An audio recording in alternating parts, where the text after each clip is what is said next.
Madame la vice-rectrice en charge du dicastère Égalité, Diversité, Carrière. Chers et chers collègues, chers et chers étudiants et étudiantes, mesdames, messieurs, nos invités. Au nom du décanat de la Faculté des sciences sociales et politiques, j'ai le grand plaisir de vous souhaiter à toutes et à tous une très chaleureuse bienvenue à cette cérémonie d'ouverture des cours de l'année académique. Inutile de vous dire à quel point je suis heureuse, d'abord parce que je déteste me faire filmer, que cette cérémonie puisse se dérouler en présentiel.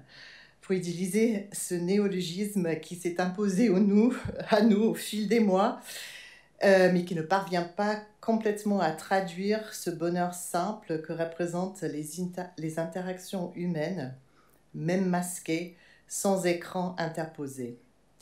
Habituellement, la cérémonie d'ouverture des cours offre la possibilité de faire le point sur l'année écoulée, de poser quelques jalons pour l'année académique à venir, de procéder, c'est très important, à la remise des prix de la faculté, avant de donner la parole à un conférencier, une conférencière choisie pour illustrer la richesse des recherches menées au sein de la faculté.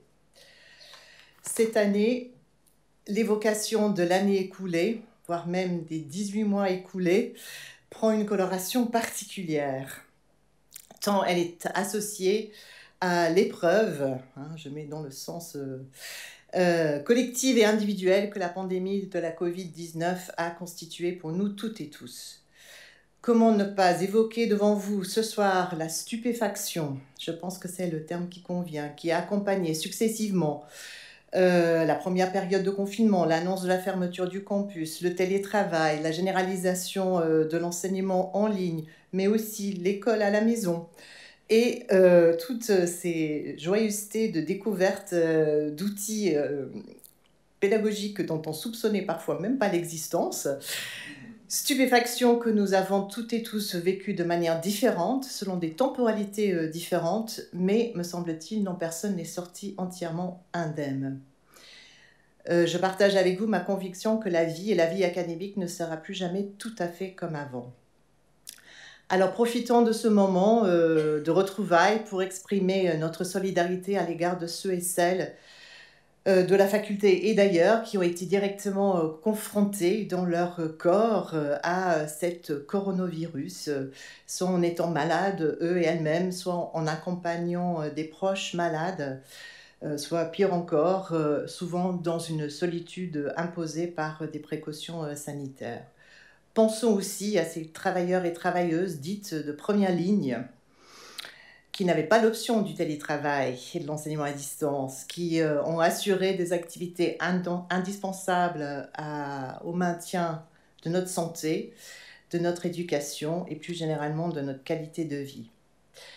Pensons également, plus près de nous peut-être, à nos étudiants et nos étudiantes, souvent soudainement privés d'interactions directes avec leurs enseignants et leurs enseignantes, mais de manière plus importante sans doute à leurs yeux, de la sociabilité qui constitue le ciment de la vie estudiantine et qui ont été de surcroît très souvent privés aussi des revenus nécessaires à la poursuite de leurs études dans de bonnes conditions.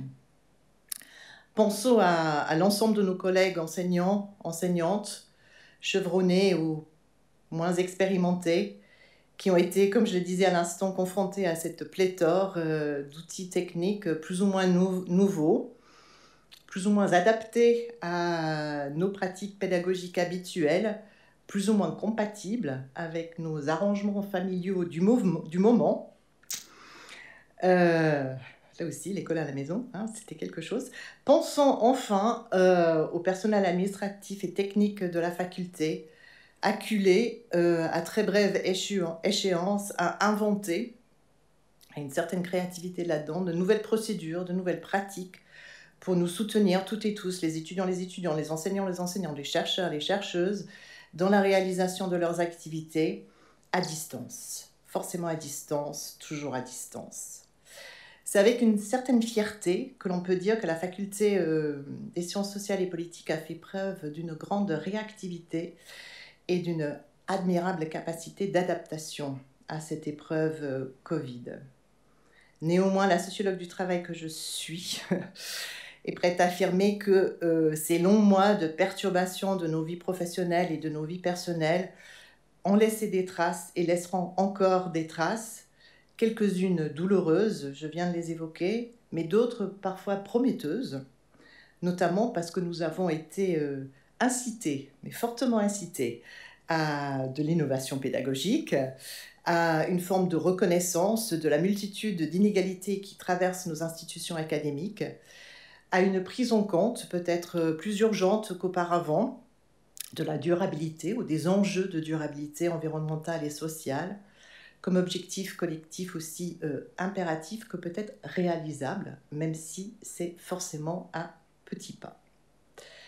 Cette évocation de la période éprouvante que nous venons de traverser m'amène donc forcément à une série de remerciements que je pense particulièrement pertinents cette année. Mes remerciements vont d'abord à la direction de l'université qui a piloté les réponses successives à cette pandémie au mieux de ses possibilités, je le pense très sincèrement, en manifestant sans cesse de la bienveillance et du soutien aux différents corps de l'université qui ont été touchés différemment par ces contraintes sanitaires. Je voudrais aussi exprimer ma gratitude à les membres du décanat sortant, dont je fus, mais pas forcément toujours en première ligne. Ces collègues se sont engagés sur une mandature sans imaginer un instant ce qui les attendait. J'ai une pensée particulièrement émue pour Marie Santiago, qui a été membre de plusieurs décanats successifs, qui a fini par accepter d'endosser le rôle de doyenne. Et je pense que si elle avait su ce qu'il attendait dans ce rôle, elle aurait tourné 3 ou 4 fois sa langue dans sa bouche. Toujours est-il qu'elle a accompli cette mandature pour le moins inédite avec une énergie incomparable.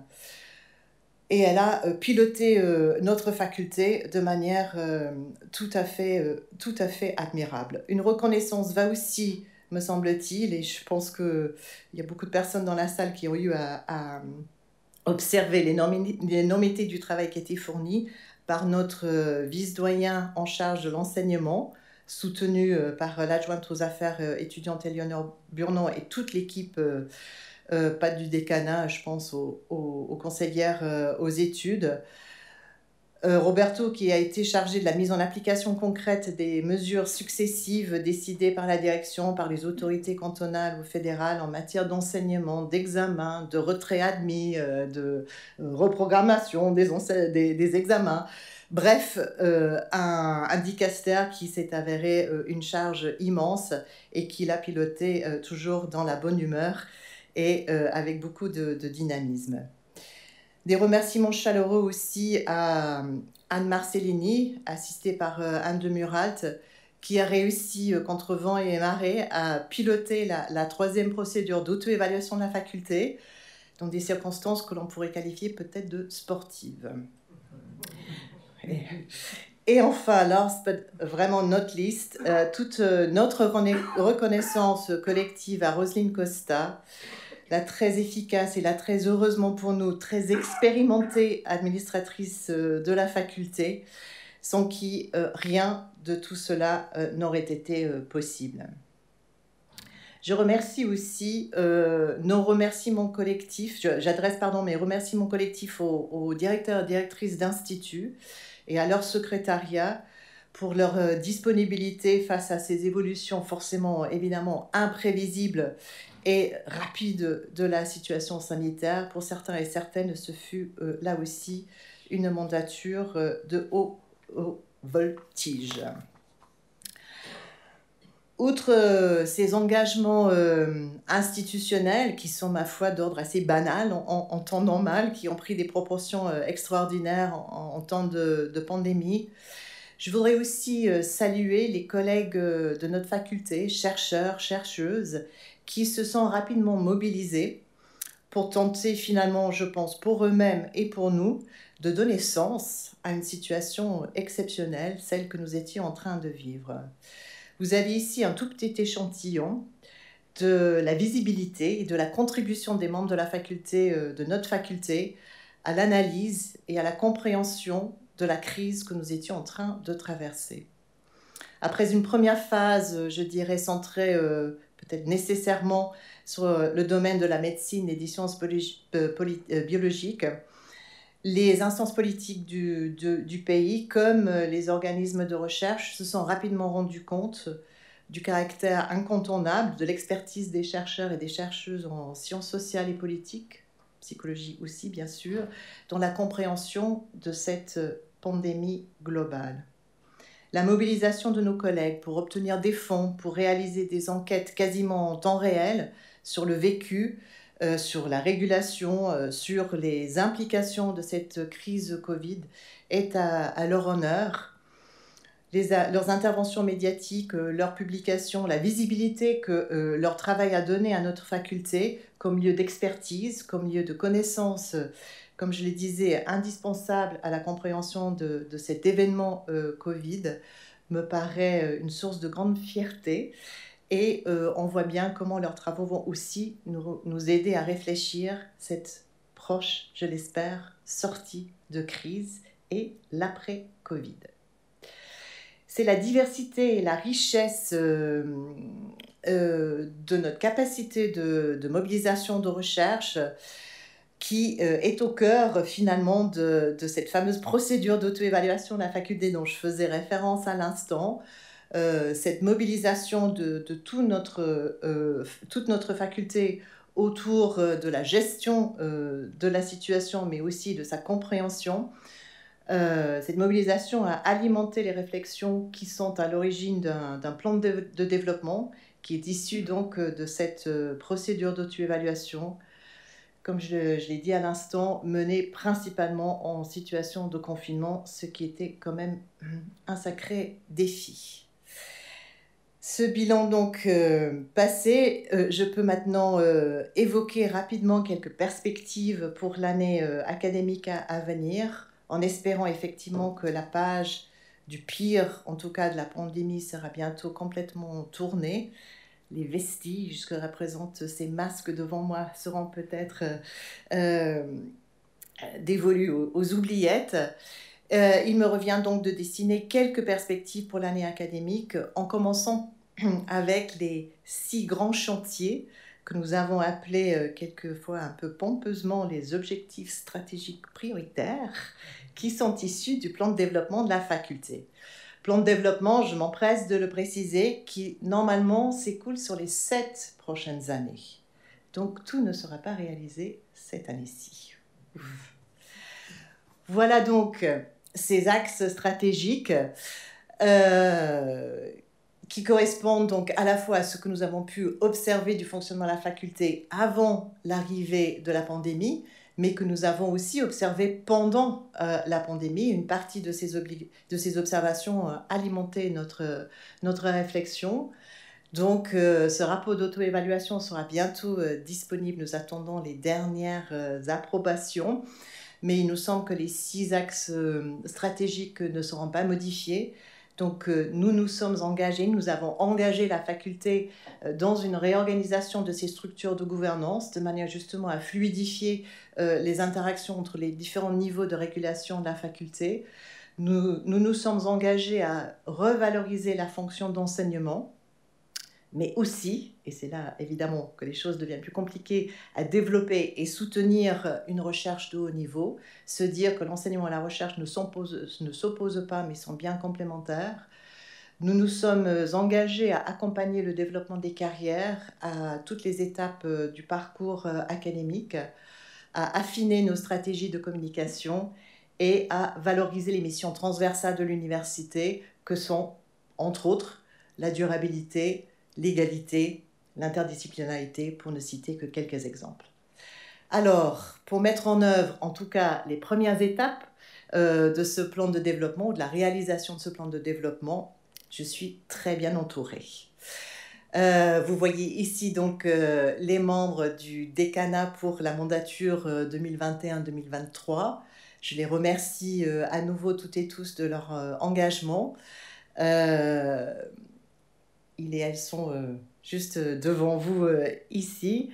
Vous voyez comment on a orienté les intitulés et le contenu de ces dicastères en fonction de nos axes stratégiques.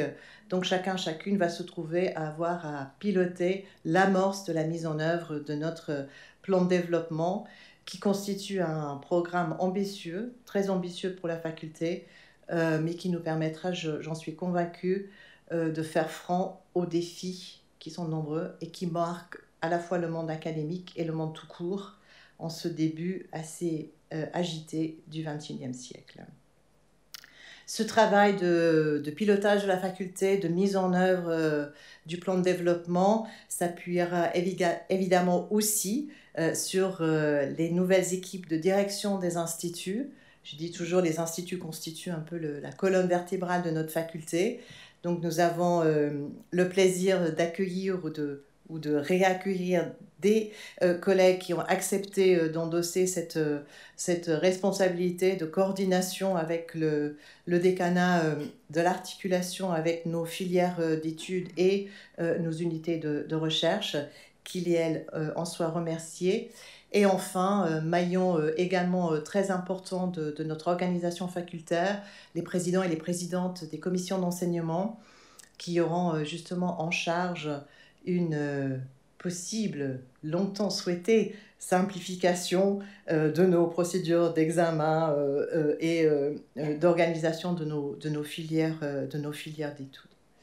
Merci aussi donc à ces collègues qui dédient une partie de leur temps au bon fonctionnement de l'institution. Pour marquer cette nouvelle année, je me permets de mentionner, sans les citer nommément, des personnes dans la faculté qui ont bénéficié de promotion ou de nomination en 2021. Nous avons d'abord 4 collègues qui ont été stabilisés sur des postes de MER. Leurs portraits sont dans le dernier numéro de notre newsletter des infos de l'espace. Je vous incite à aller consulter ces portraits de plus près. Et ensuite, nous avons des collègues qui nous ont rejoints ou qui nous ont rejoints sur des postes professoraux. À nouveau, je ne les cite pas nommément, mais qu'ils et elles soient chaleureusement accueillis dans notre faculté. Je compte sur vous toutes et tous pour assurer cet accueil. Et on voit bien que ces nouvelles nominations traduisent bien l'engagement que nous avions pris de renforcer, dans la mesure du possible, la filière de la psychologie qui s'avère particulièrement attractive en ce moment auprès de nos étudiants de bachelor et de master. Voilà donc, mesdames, messieurs, le bilan de l'année écoulée. Il me revient maintenant de faire quelques annonces de perspectives sur les événements qui vont donc jalonner notre calendrier académique dans les mois à venir.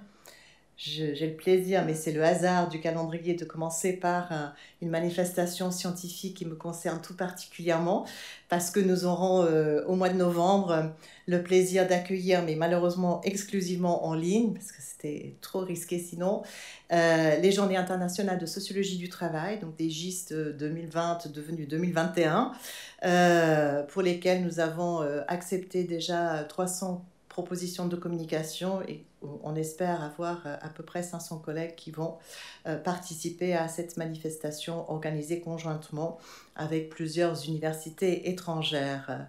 Ensuite, si je poursuis dans l'ordre chronologique des réjouissances, nous aurons au mois de novembre, le 25 et 26 novembre, la cérémonie de remise des grades dont je parle avec toujours beaucoup de bonheur, puisque c'est un événement festif et joyeux qui marque la vie de la faculté. Et je vous invite chaleureusement toutes et tous déjà à réserver vos places et à vous inscrire le moment venu pour participer à cet événement qui permet de retrouver nos gradés, surtout ceux et celles que l'on n'aurait pas beaucoup vus en chair et en os ces dernières années, et de passer un moment agréable en leur compagnie et de voir quelles sont les belles personnes qui sont sorties de notre faculté et qui vont ensuite investir le monde du travail.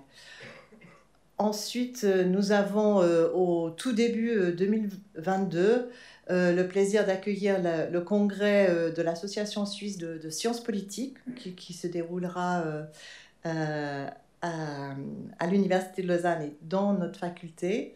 Merci là aussi aux collègues de l'IEP qui ont accepté de s'engager dans l'organisation. C'est toujours un travail assez titanesque, mais cela participe au rayonnement de notre faculté et à son dynamisme, et c'est au bénéfice de tous les membres de la filière, quel que soit leur stade d'avancement dans le parcours de formation. Ensuite, c'est du côté des sciences du sport. Également au mois de février, là je pense qu'il y a un petit créneau qui est juste assez prisé entre les 2 semestres à la fin des examens.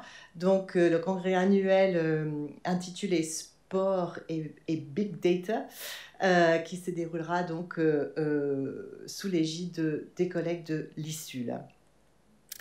Et un événement attendu par beaucoup d'entre nous, un événement de vernissage qui est organisé pour les alumni de la faculté.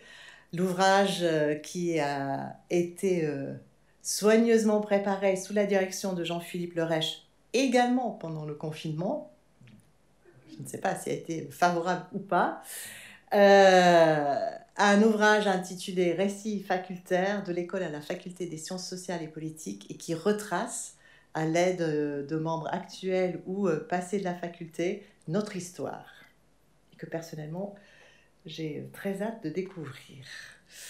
Voilà, donc on aura le 16 février l'occasion de fêter la parution de cet ouvrage et d'en découvrir le contenu.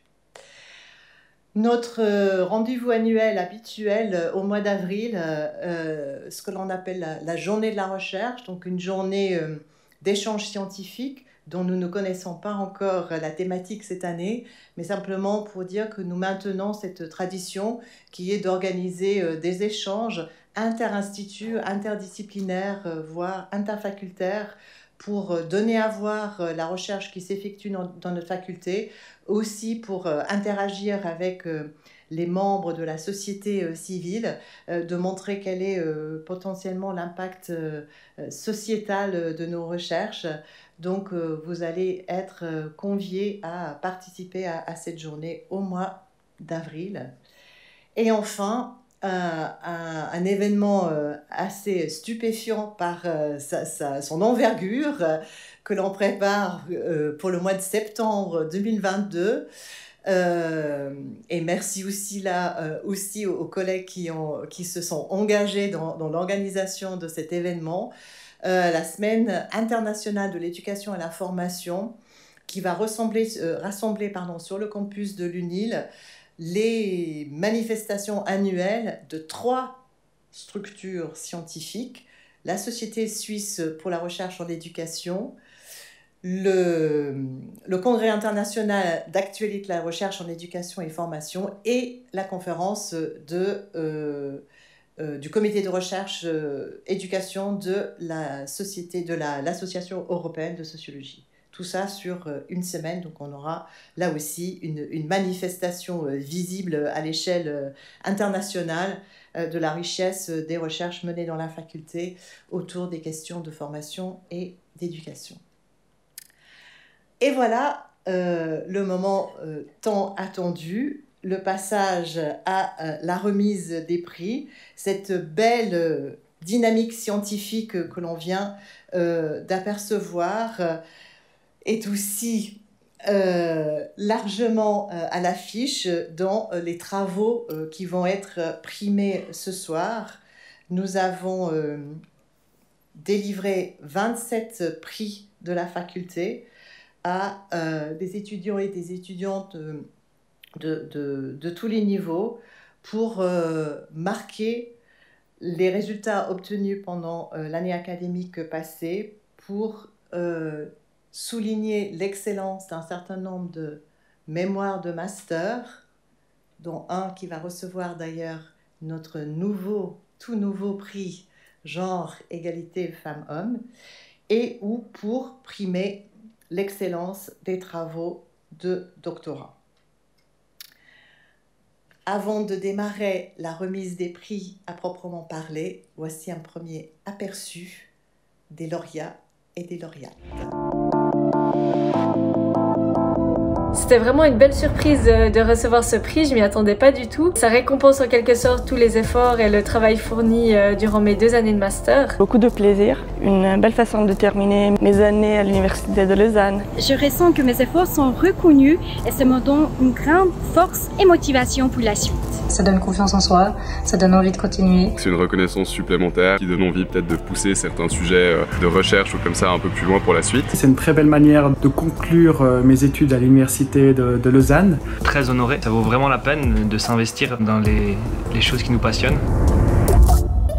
Je souhaite continuer à travailler au sein du SUPEA, au CHUV, et débuter un master en psychothérapie psychanalytique. Je vais faire un autre master en enseignement spécialisé à la Haute École Pédagogique de Lausanne. Et on a lancé une entreprise avec 2 de mes collègues avec qui j'ai fait mes études. Qui s'appelle Canopé Project, spécialisé dans le changement de comportement. Pour les autres entreprises et les collectivités publiques. La suite pour moi, c'est de suivre une formation post-grad pour obtenir le titre fédéral de spécialisation en psychothérapie. Je suis en train de chercher un travail ici à Lausanne, dans le milieu de la migration, ou avec les adolescents ou avec les adultes. Je vais faire un stage à la HUG, dans l'unité d'éducation thérapeutique. Je suis à la Haute École Pédagogique pour devenir maître d'éducation physique. Et puis j'ai des projets à côté de nutrition sportive et de préparation physique dans le monde professionnel.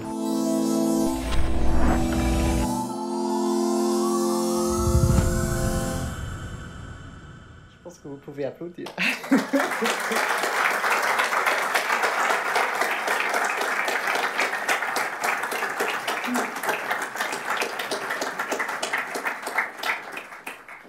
Les lauréates et les lauréats, mais aussi les personnes qui ont contribué à la production de ces capsules vidéo. Et donc, pour remettre les prix, j'ai le plaisir d'accueillir la vice-doyenne en charge de l'égalité de la relève, la professeure Eva Green, qui va se nettoyer les mains comme il faut et transmettre physiquement ces prix. Nous allons donc démarrer par les prix qui récompensent donc dans la filière des sciences du sport l'excellence des résultats obtenus tout au long de leur maîtrise universitaire. Et donc j'ai le plaisir d'appeler vers l'estrade d'abord Monsieur Fabien Desfaits.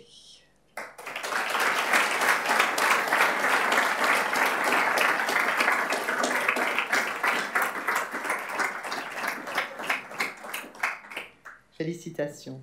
Monsieur Jean-Philippe Fartaria.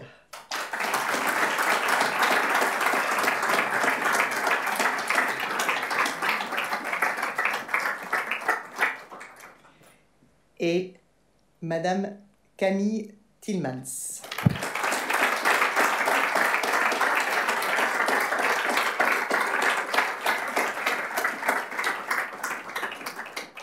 Bravo à vous toutes et tous. Toujours dans la filière des sciences du sport, sont primés pour l'excellence de leur travail de mémoire Madame Maëlle Bollen.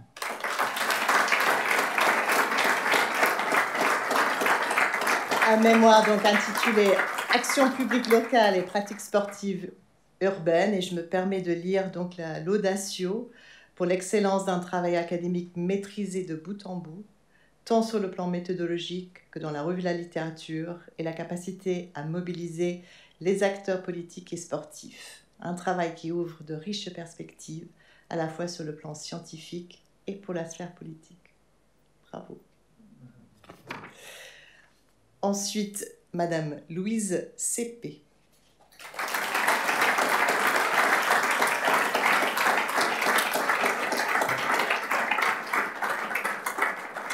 Récompensée donc pour un mémoire intitulé « Jeux de pouvoir autour de l'institutionnalisation du MMA en France ». Là, j'avoue que le MMA m'a posé un petit souci, mais maintenant je sais. Donc, mémoire récompensée pour la très grande qualité des données collectées, la rigueur de sa démarche et la clarté de sa présentation de l'analyse des jeux de pouvoir dans le processus d'institutionnalisation du Mixed Martial Art. Voilà, le MMA. Bravo à ces lauréats et lauréates.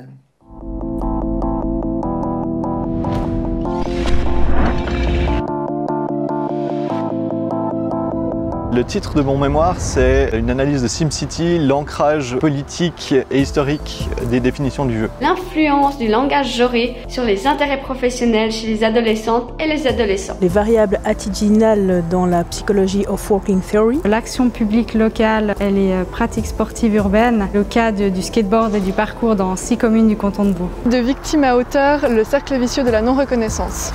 La révolution russe et l'enjeu territorial de l'Ukraine de l'Est. Le choix professionnel des personnes s'identifiant comme LGB entre identité vocationnelle et identité professionnelle.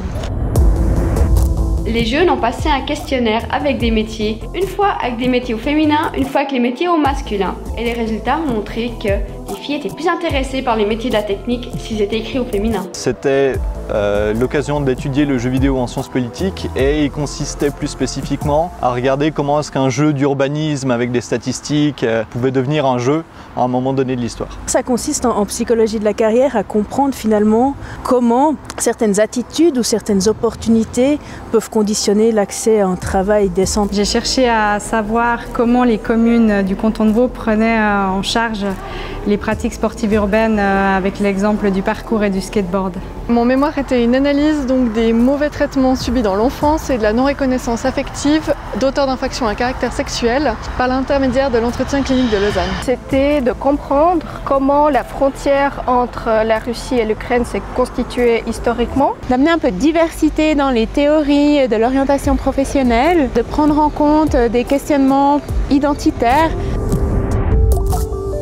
La suite, pour moi, elle est aussi à Géopolis. Je suis doctorante à l'Institut de psychologie en conseil en orientation et je travaille actuellement au 4e étage. Je suis job coach, donc j'aide les personnes à s'insérer dans le monde professionnel. J'aimerais bien continuer dans l'académique, travailler encore les questions de société en lien avec les loisirs ou le jeu vidéo. Je suis en stage chez Atletissima. Puis après ce stage, du coup, j'ai été engagée à la ville de Lausanne au service des sports.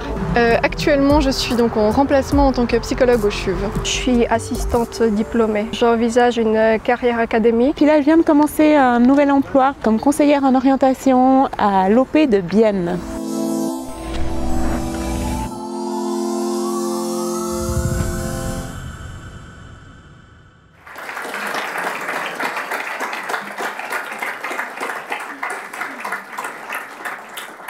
Donc nous passons maintenant à la filière psychologie. Et les premiers lauréats-lauréates sont primés pour l'excellence des résultats obtenus tout au long de leur maîtrise universitaire. D'abord, j'appelle donc Monsieur Thierry Bobst.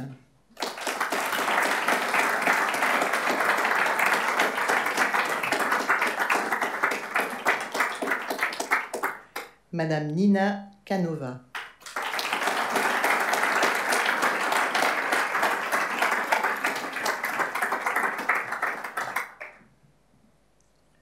Madame Lavinia Pedrini.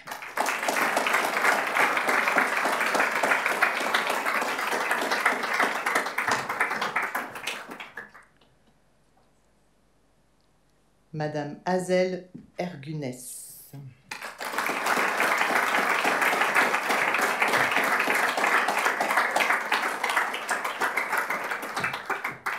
Et Madame Mathilda Street.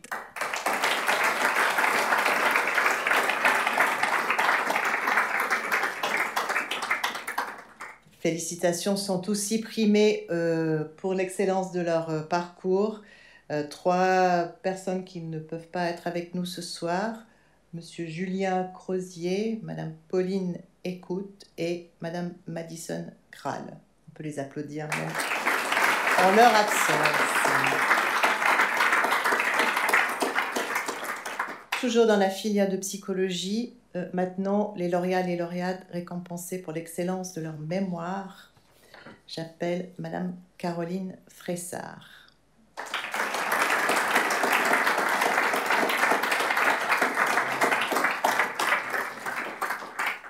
Et vous voyez ce que ça donne quand vous faites des titres très longs de vos mémoires de master, ça me met dans l'embarras.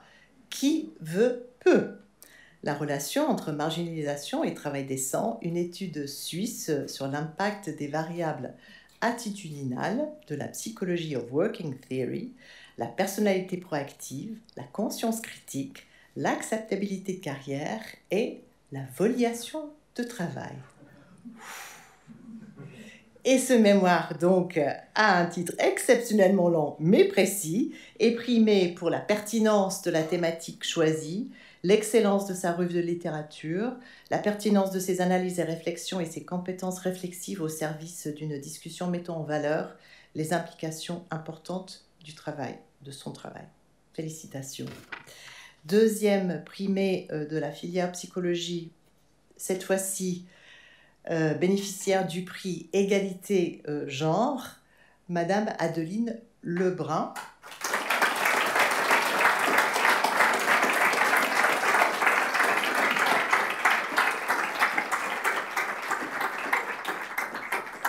Avec un mémoire tout aussi intéressant, mais un titre plus gérable par mois. Le choix professionnel des personnes s'identifiant comme LGB, entre identité sexuelle et identité vocationnelle. Mémoire primée donc pour la pertinence et l'importance de la thématique choisie, la qualité des données et témoignages récoltés, la finesse et la précision des analyses, la portée heuristique de la typologie émergente des résultats et la posture de chercheuse dont la candidate a su faire preuve. Félicitations.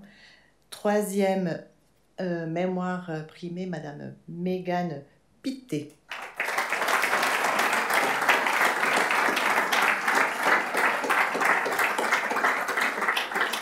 Félicitations, donc un mémoire intitulé « L'utilisation du féminin et du masculin dans l'évaluation des intérêts professionnels », dont on a eu un petit aperçu dans le clip.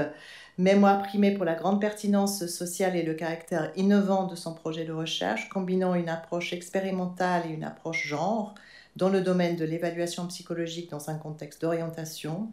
Ce travail étudie un phénomène social d'importance en lien avec le choix professionnel et l'impact du genre. Je ne saurais le dire mieux. Ensuite, Madame Colline Rossier.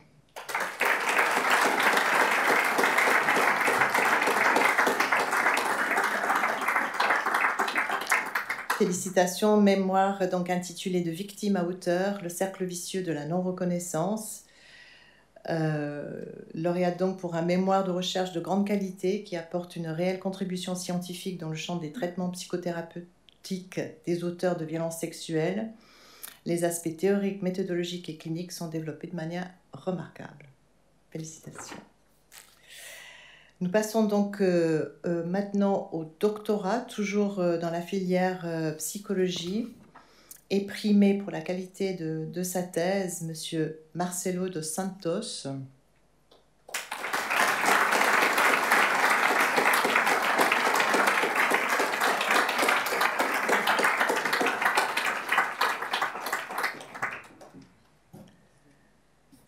Qui reçoit donc ce prix pour une thèse intitulée « Approche socioculturelle de l'éducation thérapeutique du patient, explication et interaction de soins dans la prise en charge du diabète ».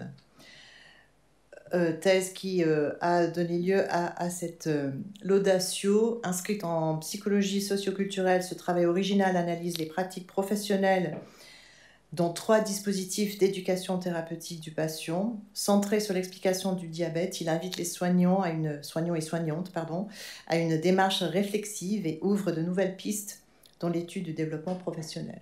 Félicitations à vous.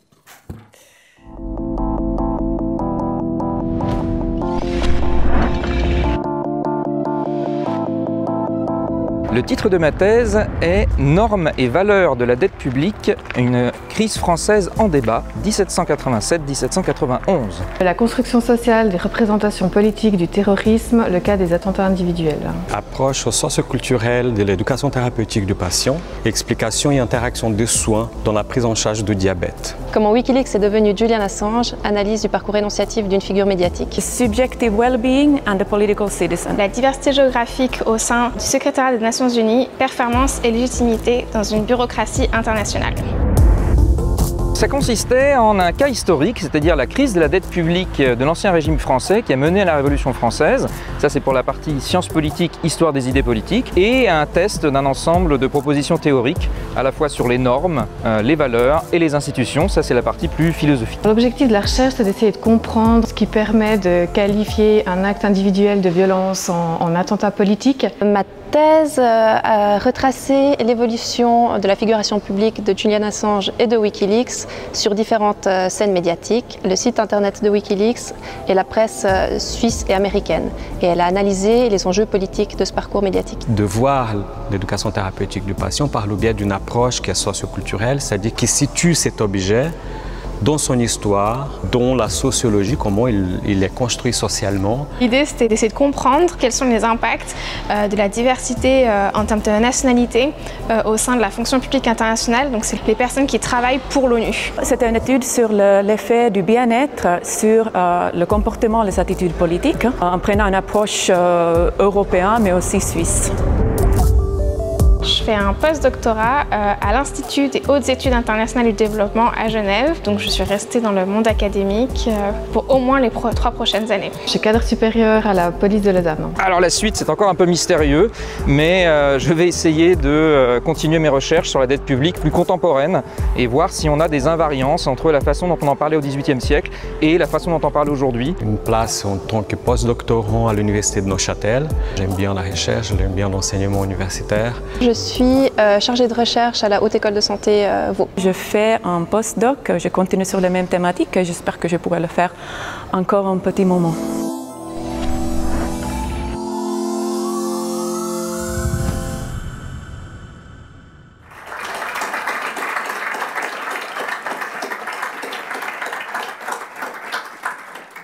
Nous passons maintenant à la filière de la science politique. Et sont donc primés pour la qualité de leur mémoire, Monsieur Guillaume Guéné.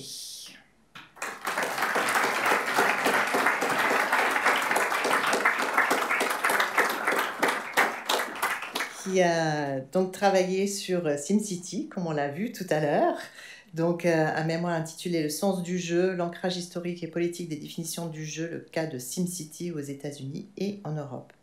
Mémoire primé donc pour l'ambition de son projet de recherche, la ténacité avec laquelle il l'a conduit à terme et pour l'originalité des résultats auxquels il est parvenu dans un domaine interdisciplinaire d'une grande complexité et pour les perspectives de recherche qu'ouvre l'approche proposée. Félicitations à vous. Deuxième primée que l'on a aussi vu à l'écran, Madame Anna Perekoda.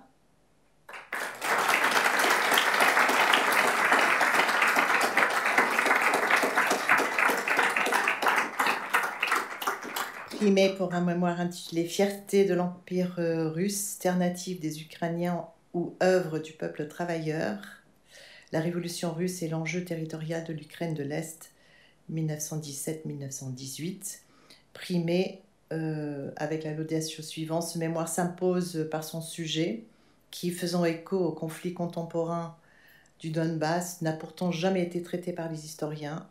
L'auteur a su mobiliser au mieux les sources disponibles pour les contextualiser et les analyser avec la plus haute exigence intellectuelle. Félicitations. Nous passons ensuite au primés pour l'excellence de leur thèse, toujours dans la filière de la science politique. Mais malheureusement, elle est absente. Madame Fanny Badache, qu'on vient de voir à l'écran, qui avait le ventre légèrement rebondi. Je ne sais pas si vous avez remarqué. Et bien là, on peut transmettre nos félicitations à la jeune maman, raison pour laquelle elle n'est pas avec nous ce soir. Mais elle est primée pour une excellente thèse intitulée « Geographic Diversity within the United Nations Secretariat, Performance and Legitimacy in an International Bureaucracy ». Pour une thèse, donc prix accordé pour une thèse qui contribue de manière innovante aux recherches sur la diversité dans les bureaucraties internationales, située au croisement entre les études en administration publique et les relations internationales, et qui mobilise plusieurs perspectives théoriques dans une stratégie de recherche cohérente. Félicitations à elle. Est présent par contre Monsieur Pierre de Saint-Phal.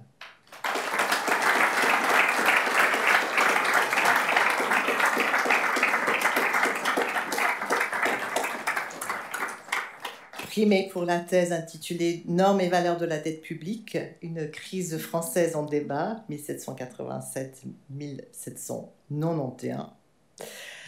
Thèse primée pour une recherche ambitieuse et originale qui offre une synthèse entre les débats politico-économiques de l'époque de la Révolution française de 1789 et la réflexion philosophique contemporaine sur l'éthique de la dette publique.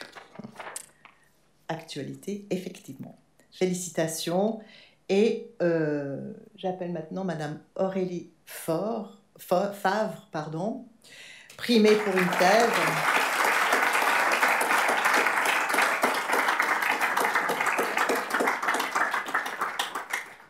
Primée pour une thèse intitulée « La construction sociale des représentations politiques du terrorisme, le cas des attentats individuels ». Une thèse donc innovante, rigoureusement élaborée et rédigée, offrant un éclairage sans précédent sur un secteur de l'administration publique et ouvrant de nouvelles perspectives dans l'analyse des attentats politiques. Félicitations à vous.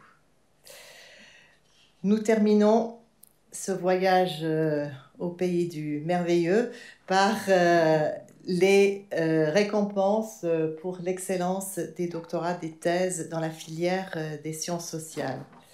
J'ai le plaisir d'appeler en premier lieu Madame Léonore Cabin.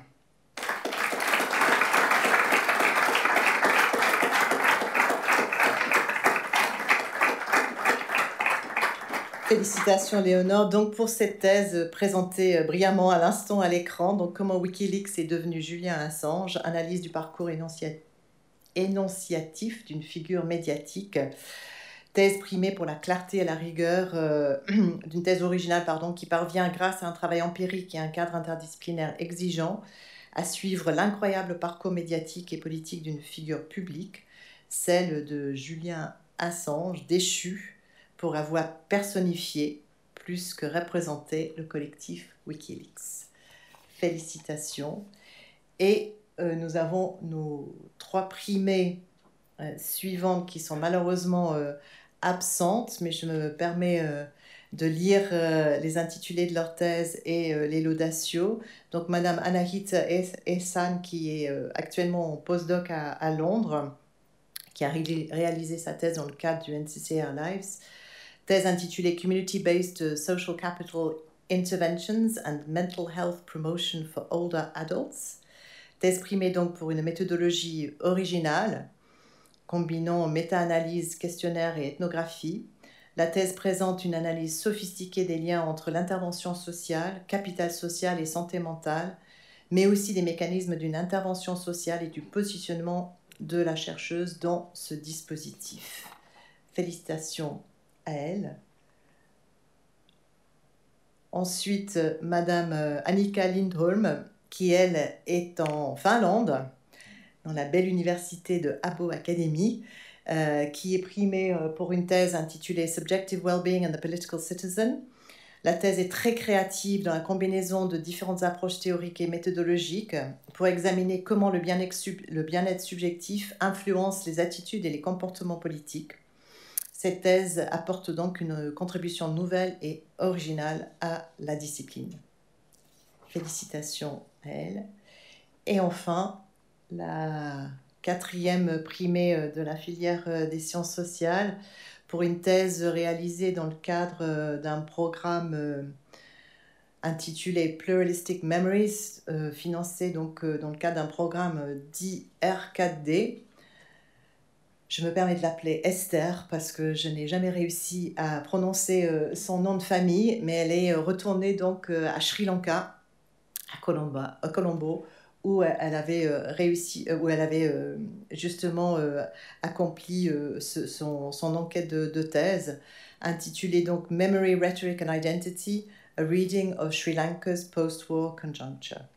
Thèse primée pour l'originalité de la perspective interdisciplinaire, le raisonnement théorique sophistiqué, le riche spectre de méthodes utilisées pour contextualiser des actes de langage et mettre en lumière des récits oubliés, le style d'écriture élégant et la capacité d'exprimer des idées complexes avec clarté. Voilà pour l'entier des remises de prix. Et pour terminer,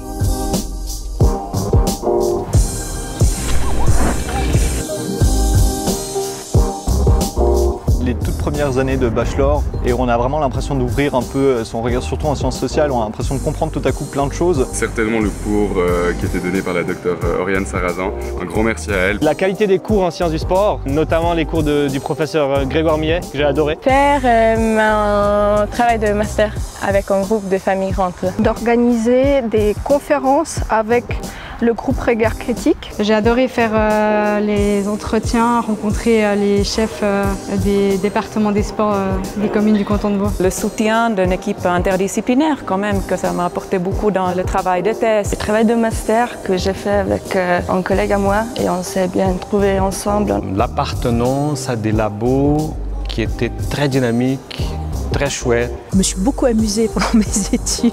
Et entre autres, j'ai organisé un concours de cachet de cactus au service des consultations. La fin des cours avec les retrouvailles avec mes amis aux Zelig. Les workshops. Les cafés, tous ces moments où on rencontre beaucoup de personnes. Rencontrer des gens. L'ambiance pré-Covid avec les collègues, etc.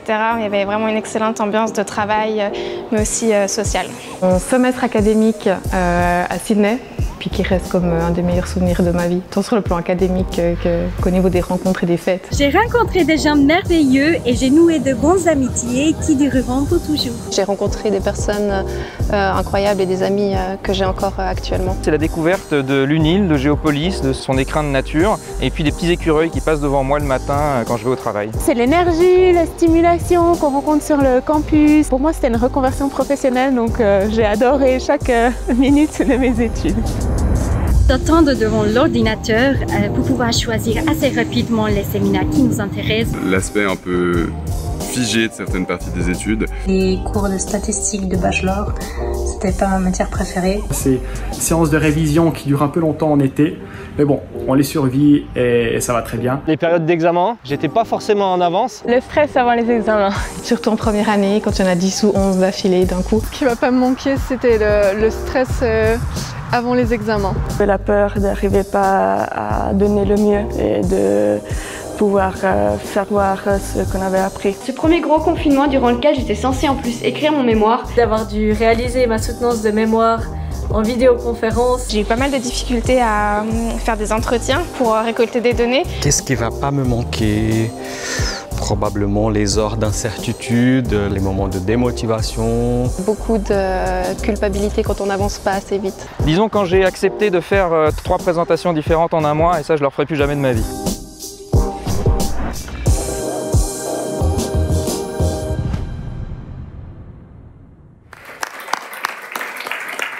Merci Eva.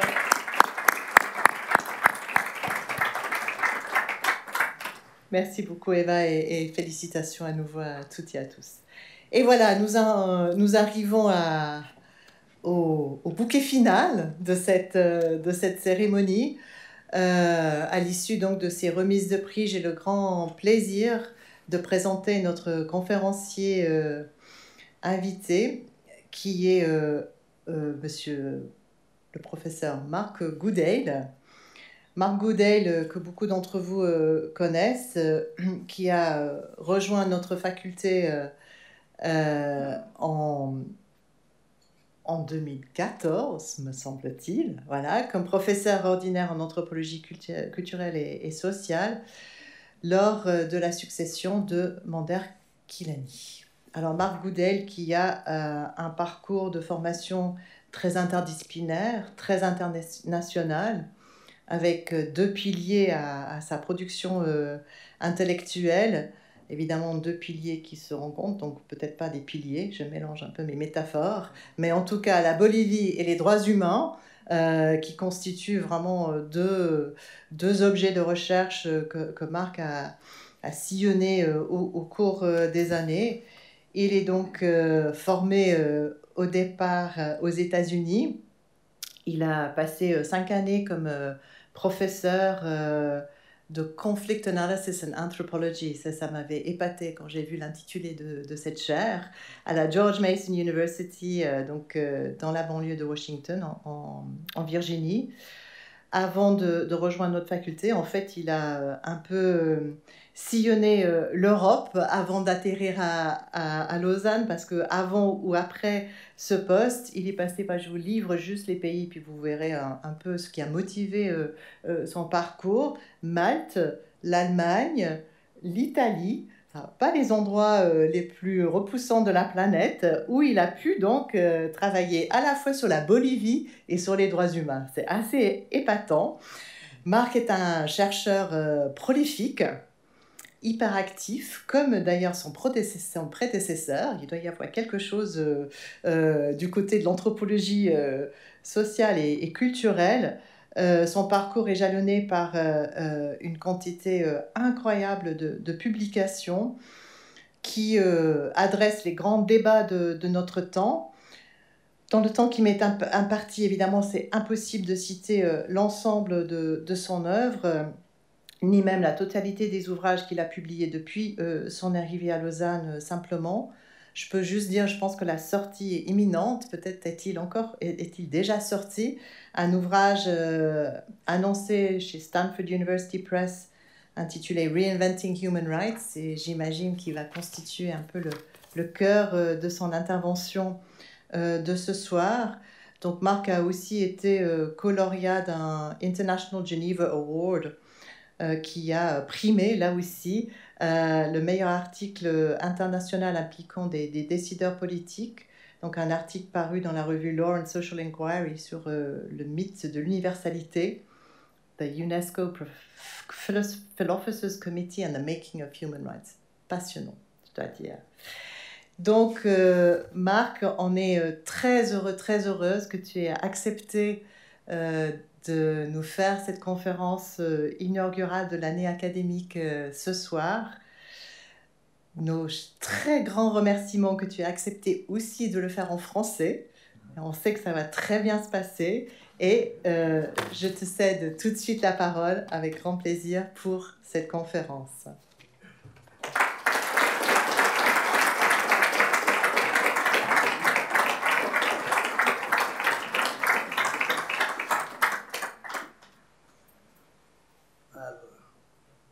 Ça, c'est le mien, hein? OK.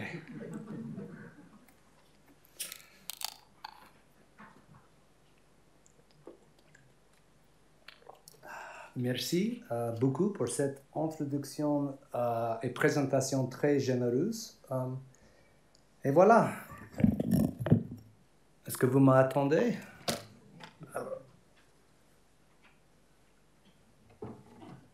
Oh, non, non, non. Pardon. Je veux en fait lever le pupitre. Si on peut. Ah, voilà. OK.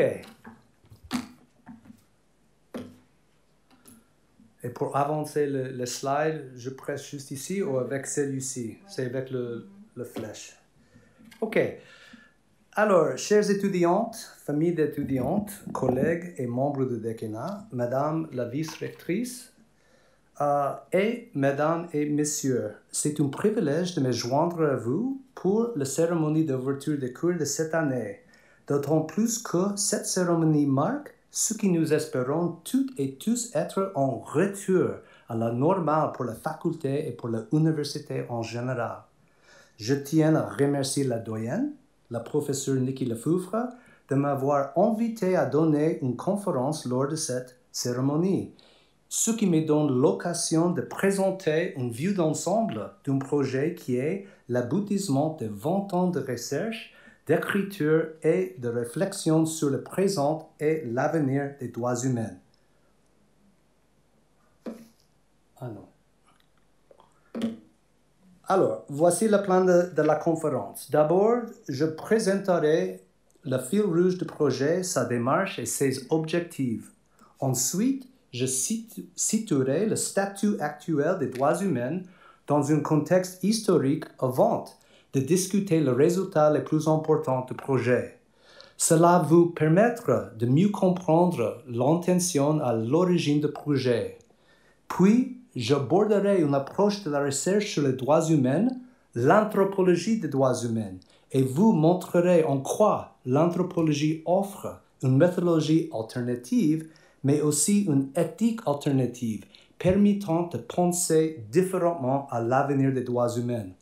Je discuterai ensuite de 4 changements les plus profonds, voire radicaux, suggérés par ma proposition de réinventer les droits humains. Il y en a d'autres que j'examine dans un livre qui sera publié en mars 2022. Mais j'ai choisi de présenter ici ce qui me semble être les changements les plus intéressants et les plus provocants, mais aussi les plus difficiles à réaliser en pratique. Enfin, je terminerai la conférence par une réflexion plus générale sur ce que cela signifierait de réinventer les droits humains au sein d'un monde marqué par une fusion historique du pouvoir économique et politique. Oh, et je vais essayer de faire tout cela en 30 minutes. Tout d'abord, permettez-moi d'expliquer le titre du projet, qui peut vous sembler étrange. Comment les droits humains peuvent-ils être réinventés?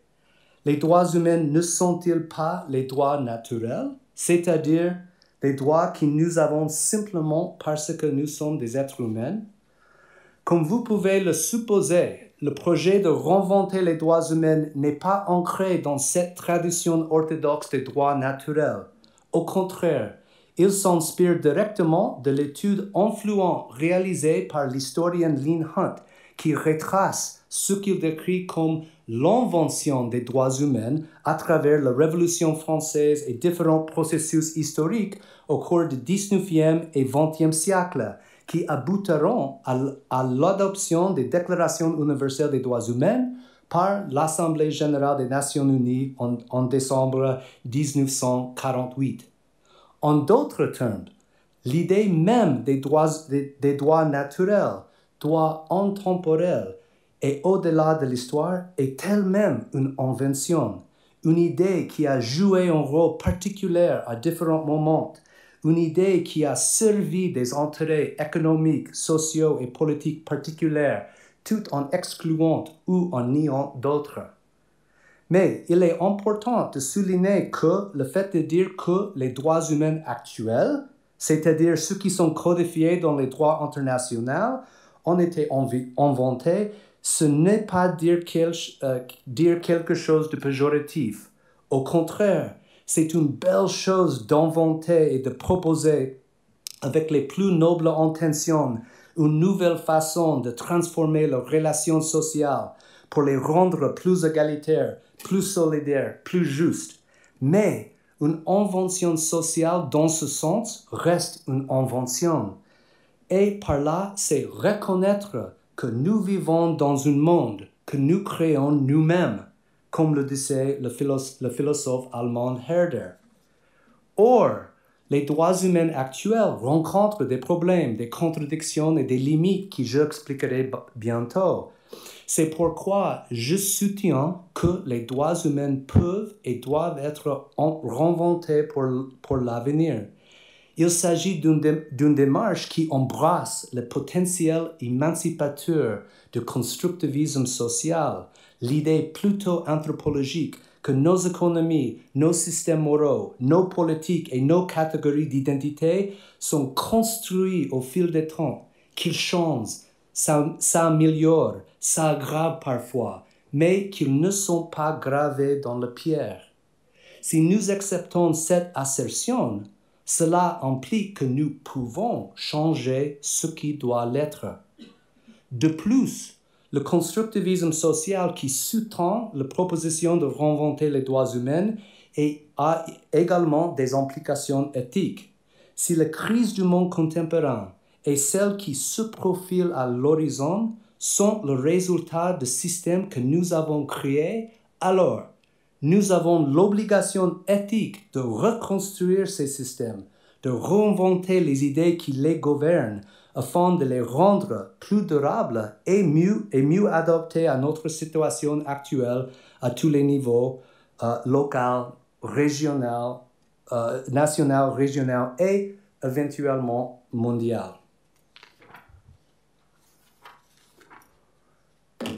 Ok, avant de discuter plus en détail de la proposition de réinventer les droits humains en tant que système et idée, permettez-moi de dire quelques mots sur le statut actuel des droits humains.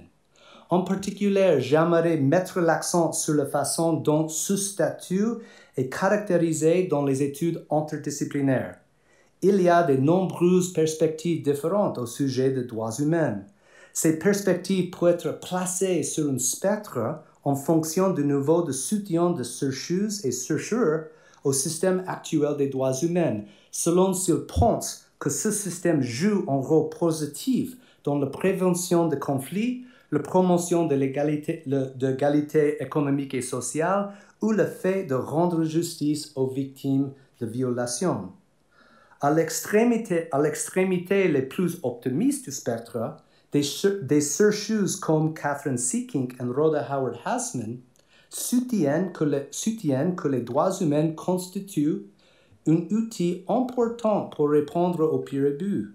Seekink, par exemple, qui est politologue, utilise des ensembles de données quantitatives pour démontrer que les poursuites engagées contre d'anciens politiciens au nom des droits humains sont associées à une diminution de la violence d'État.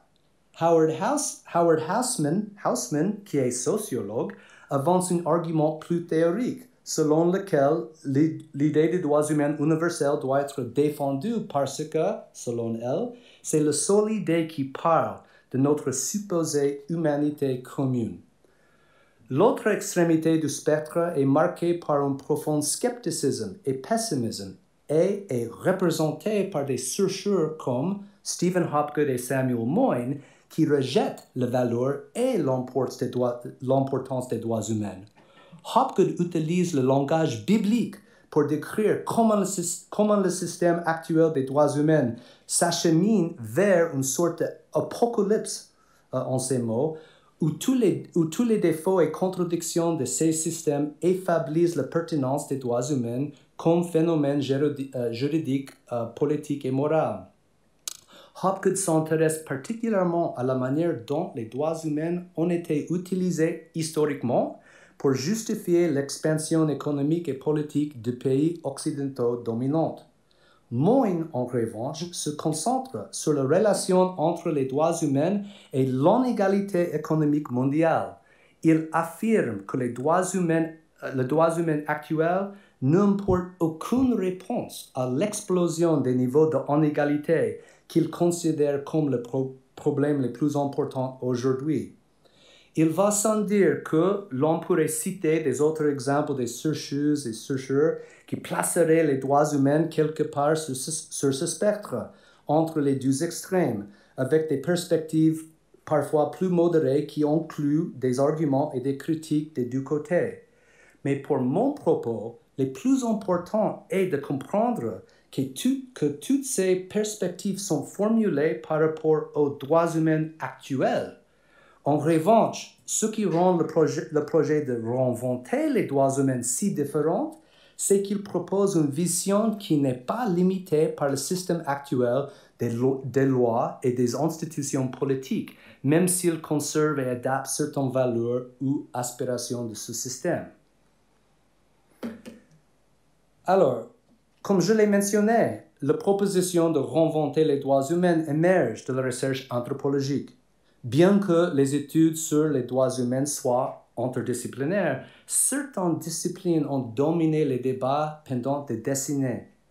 Comme vous pouvez l'imaginer, chacune de ces disciplines est caractérisée par des théories de la connaissance et des méthodologies spécifiques. Mais parmi ces disciplines, trois en particulier sont les plus importantes. Les droits académiques, qui analysent les droits humains comme une catégorie de droits internationaux, la science politique, qui se concentre sur la dimension institutionnelle des droits humains, et la philosophie juridique et politique, qui analyse les droits humains comme une catégorie de normes. L'anthropologie des droits humains, par contre, s'est développée presque par accident.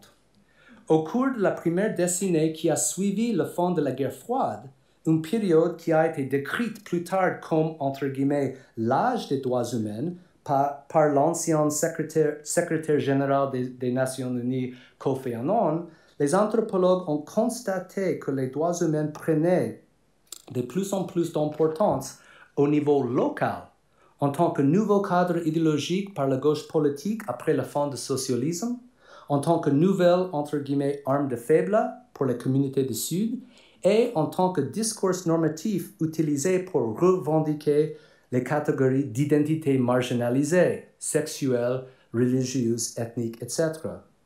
Or, les anthropologues se sont intéressés aux droits humains, non pas en tant que question de droit, d'institution ou de philosophie, mais en tant que d'une question de pratique. Comment l'expansion rapide des droits humains est-elle réellement comprise par les gens dans divers contextes? En outre, l'anthropologie des droits humains a pris forme grâce à la méthodologie de l'ethnographie qui repose sur l'observation de changements à petite échelle, la discussion, une expertise culturelle et l'empathie, en particulier pour les populations marginalisées et vulnérables avec lesquelles tant d'anthropologues mènent leur recherche. En ce sens, ce sont les données ethnographiques comparatives sur plus que 30 ans de la pratique des droits humains qui constituent le fondement méthodologique de la proposition de réinventer les droits humains.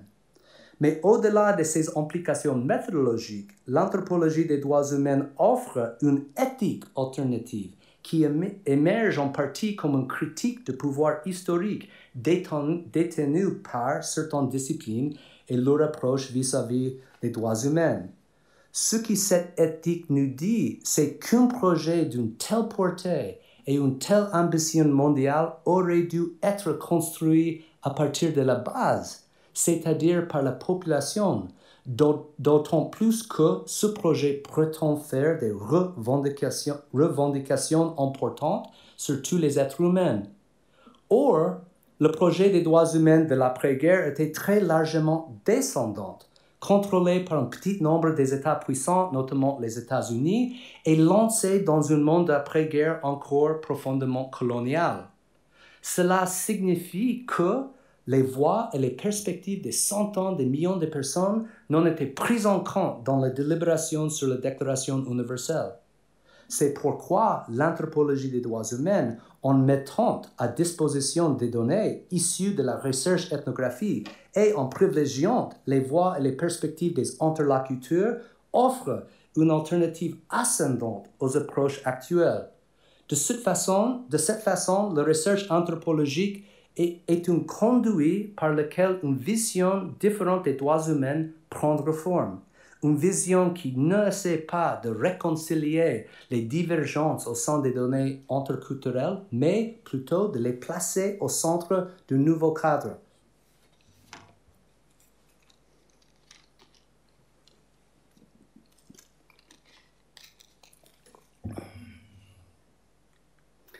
Très bien. Ces différents points étant établis, permettez-moi maintenant d'aborder le cours de la conférence, à savoir les 4 changements les plus profonds, voire radicaux, suggérés par la proposition de réinventer les droits humains. Premièrement, en commençant par une analyse complète des conséquences néfastes du capitalisme basée sur une recherche ethnographique comparative, je soutiens qu'une réinvention des droits humains devrait être intrinsèquement différente de ce qui est devenu l'économie politique mondiale dominante.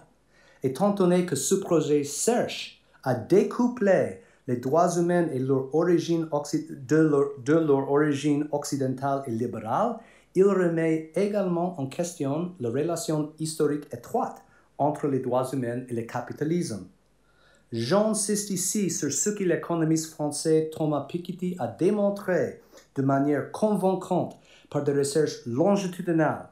Le capitalisme est construit sur ce qu'il appelle une contradiction centrale.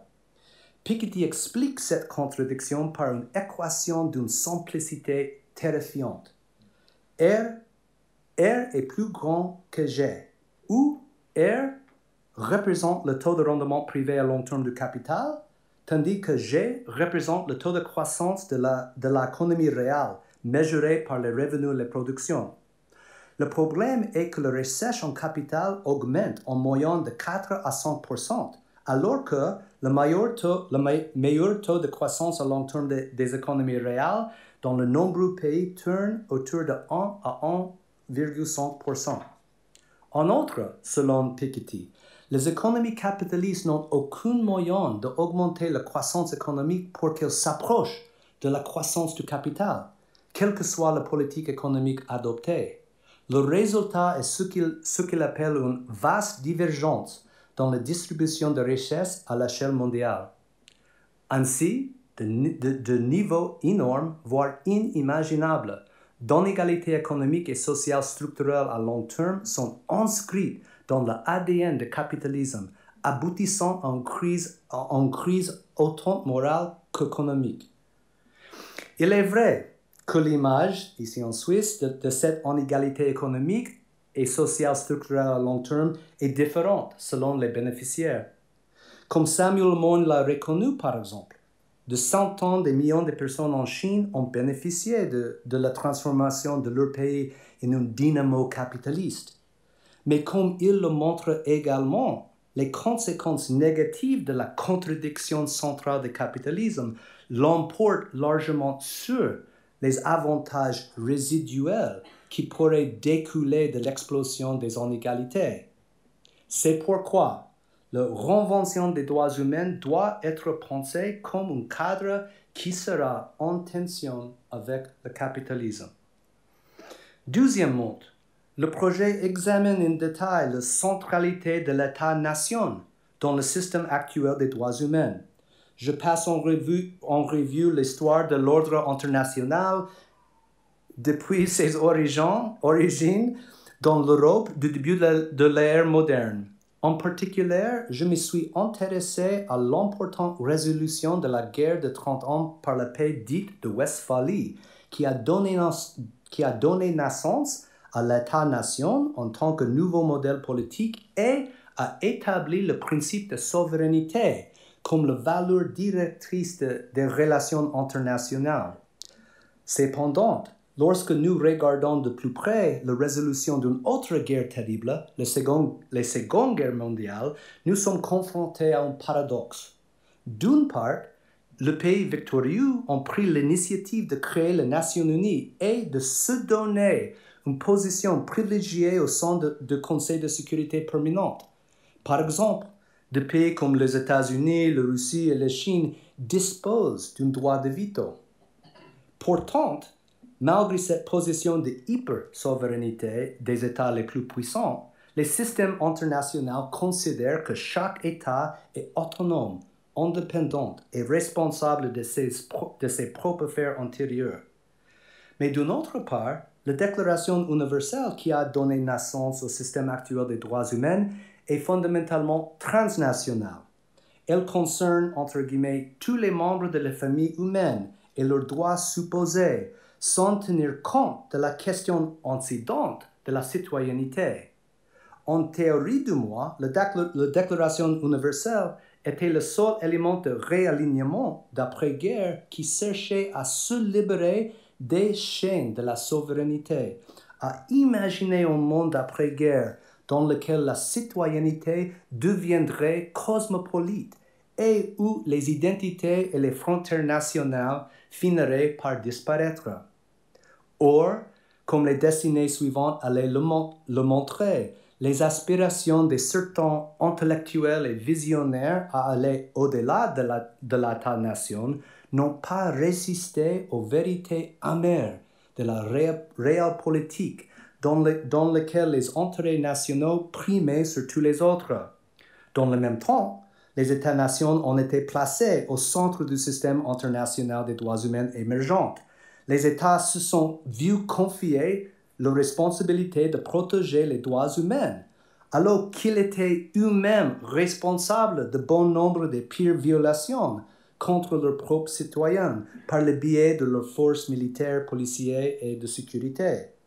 De plus, l'impuissance des tribunaux internationaux comme le Cour pénal international et la manipulation du Conseil des droits humains des Nations Unies par les États puissants comme la Chine ne font que renforcer la conclusion selon laquelle c'est l'orientation étatique elle-même du système qui est le problème, state centricity, plutôt que la nature des actions d'un État en particulier. En effet, les recherches menées dans le cadre de l'anthropologie des droits humains ont documenté en détail la manière dont ce conflit d'intérêts structurel conduit à la violence et la négligence des personnes et des communautés dans différentes parties du monde qui n'ont aucune institution vers laquelle se tourner pour les protéger de leur propre État.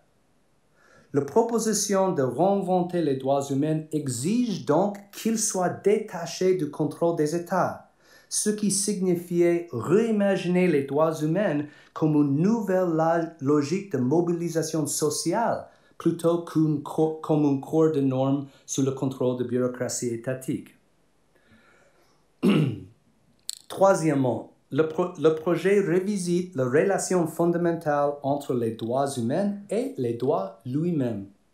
Bien que la Déclaration universelle puisse être comprise comme un document plus politique que juridique, ses aspirations ont dû être transformées en droit international pour être efficaces.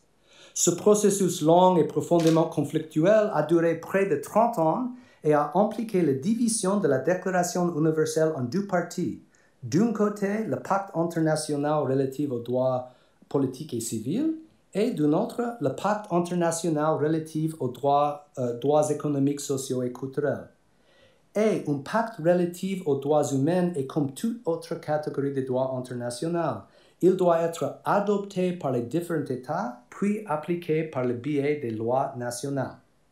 Néanmoins, comme l'a montré la recherche ethnographique sur la juridification des droits humains, la lourdeur de la loi impose des obstacles importants à l'utilisation des droits humains par la population, en particulier en tant que cadre pour le changement social ou politique. Tout comme pour la centralité de l'État, mon projet appelle de la déjuridification des droits humains et à leur reformulation au-delà des limites des documents et systèmes juridiques.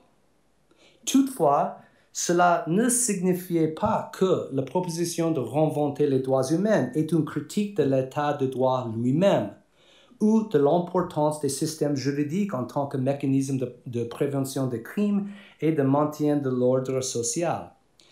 Il s'agit plutôt d'une conclusion qui découle de l'étude ethnographique des droits humains en tant que loi, du fait que la loi limite les droits humains et transforme des normes sociales et morales en catégories juridiques, avec pour effet de vider les droits humains de leur potentiel de transformation. Donc, cette transformation doit être réalisée au-delà des institutions politiques et juridiques, c'est-à-dire au cours des sociétés. Quatrièmement, et il s'agit sans doute de changements les plus radicaux, la proposition de réinventer les droits humains abandonne un pilier essentiel de leur héritage libéral occidental, leur universalité présumée. L'universalité signifie que les droits humains appliquent de la même manière à tous les êtres humains du monde. Bien sûr, il s'agit d'une idée noble, destinée à libérer les gens des divers systèmes de discrimination nationale, religieuse et ethnique en imposant un système mondial des normes surpassant tous les autres. Mais comme l'anthropologie des droits humains le révèle une fois de plus, la force de l'universel dans les droits humains a été extrêmement limitée. En effet, le concept de tous les membres de la famille humaine, tel qu'il est décrit dans le préambule de la Déclaration universelle, provoque des convulsions, des malentendus, voire même une franche hostilité. Je soutiens plutôt que les droits humains réinventés doivent être compris non pas comme universels, mais comme translocaux. La translocalité conserve un aspect important du postulat de l'universalité des droits humains actuels, c'est-à-dire l'espoir que les gens en viennent à se considérer comme partageant des valeurs, des aspirations et une vision de l'avenir. Mais la différence est que la translocalité n'est pas considérée comme une caractéristique immanente, pas imminente, immanente de tous les êtres humains, quelque chose d'inerte et de passif.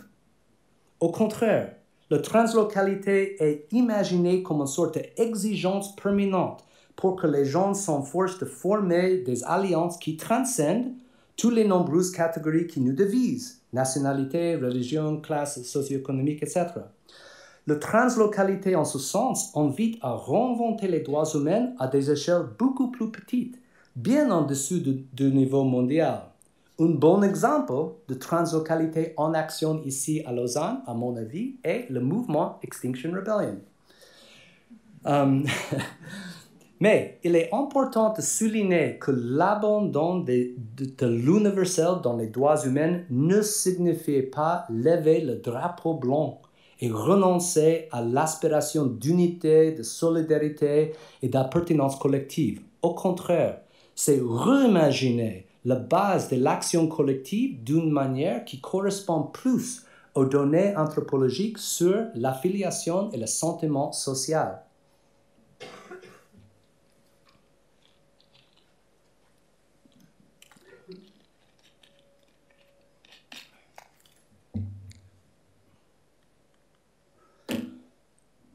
Ok, pour conclure, permettez-moi de prendre du recul par rapport aux changements exigés par la proposition de réinventer les droits humains et d'aborder le défi le plus important pour ce projet ainsi que les enjeux les plus larges.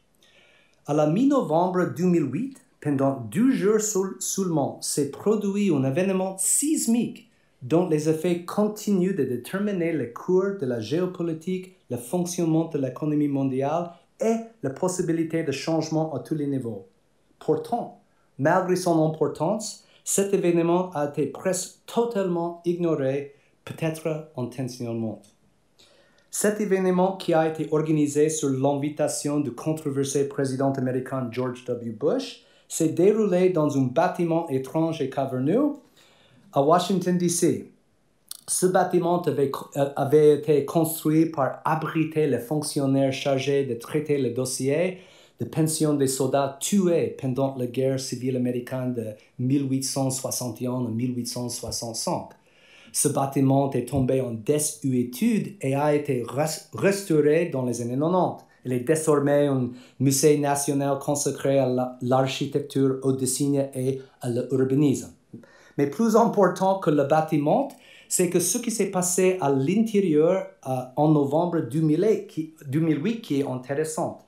Il s'agissait d'une réunion historique d'un club mondial des élites politico-économiques appelé le groupe des ventes ou le G20. Ce club comprend les 5 membres permanents du Conseil de sécurité des Nations Unies, les États latino-américains les plus puissants et un assortiment d'autres puissances mondiales et régionales. Bien que les membres de ce club des élites politico-économiques soient les dirigeants des 10% des États-nations du monde, le G20 représente 90% du PIB mondial et environ 85% des émissions mondiales de combustibles fossiles.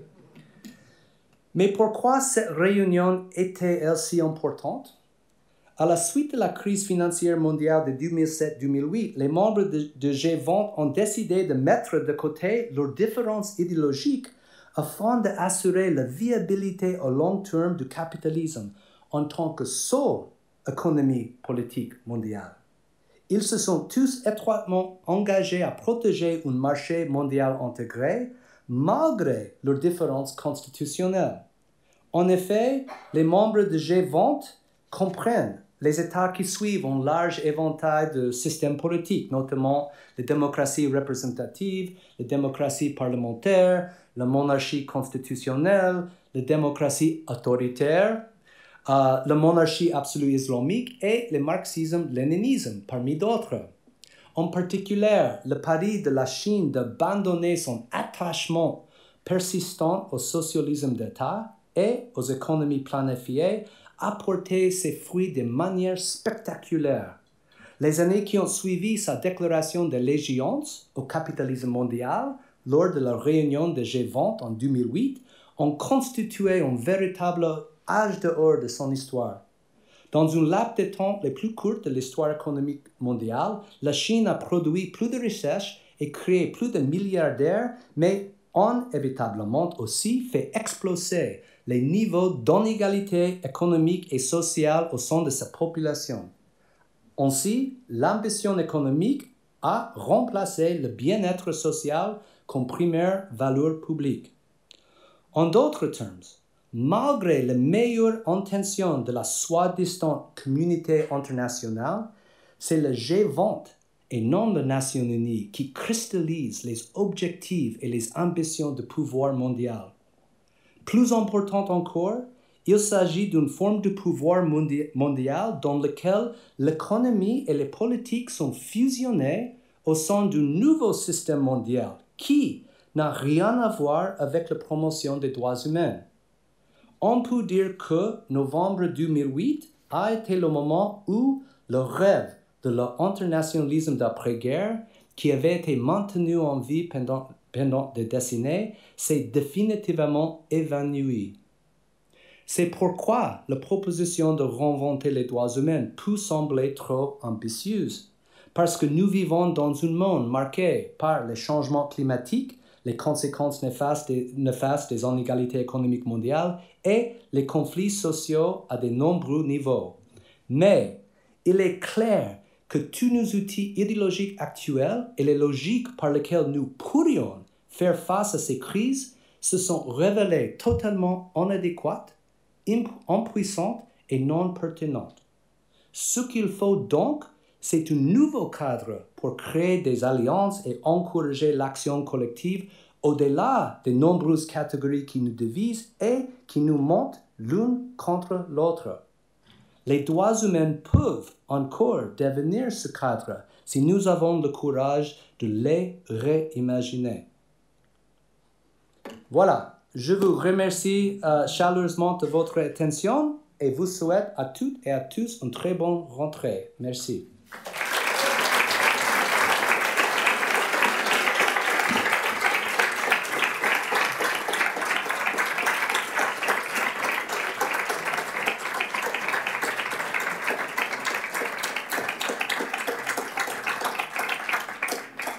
Merci beaucoup Marc. On a sciemment prévu pas de questions et pas de débat après pour vous inciter à discuter de cette intervention stimulante autour d'un verre. Donc vous êtes chaleureusement conviés à l'apéritif qui se déroulera dans Géopolis, de l'autre côté de la rue, donc à la cafétéria de Géopolis, où vous attend un buffet apéritif. Je vous souhaite une excellente rentrée. Je renouvelle les félicitations à tous les lauréats et les lauréates. Et je vous souhaite une très belle et très heureuse année académique 2020-2022.